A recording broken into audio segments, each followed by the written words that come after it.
Thrissur Viyyur central ജയിലിൽ വിൽപ്പനയ്ക്കെത്തിച്ച beedi jail ജീവനക്കാരിൽ നിന്ന് പിടികൂടി. തടവുകാർക്ക് കൈമാറാനെത്തിച്ച ബീഡിയുമായി assistant prison officer Shamsuddin KP ആണ് അറസ്റ്റിലായത്. വൻ വിലയ്ക്കാണ് ജയിലിനുള്ളിലെ ബീഡി വിൽപ്പന.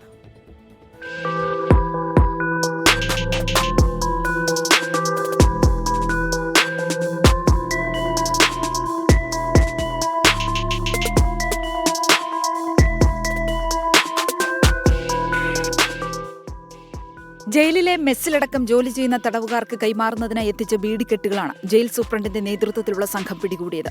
ജീവനക്കാരുടെ വിശ്രമമുറിയിൽ നടത്തിയ പരിശോധനയിലാണ് പട്ടാമ്പി സ്വദേശി അസിസ്റ്റന്റ് പ്രിസൺ ഓഫീസർ നൌഷാദ് KPയുടെ കൈവശത്ത് നിന്ന് ബീഡി കണ്ടെടുക്കുന്നത്.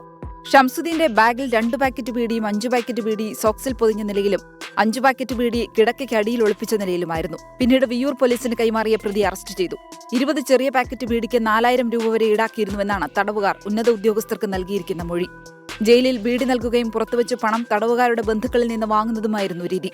പ്രവേശന കവാടത്തിൽ ഉദ്യോഗസ്ഥരെ കാര്യമായി പരിശോധിക്കാത്തതാണ് ലഹരി കച്ചവടത്തിന് വഴിയൊരുക്കിയത്. വിയൂർ സബ് ജയിലിൽ ജീവനക്കാരനായിരിക്കെ അരി മറിച്ചുവിറ്റതിന് ഷംസുദ്ദീൻ നേരത്തെ അച്ചടക്ക നടപടി നേരിട്ടിട്ടുണ്ട്. 24 തൃശൂർ.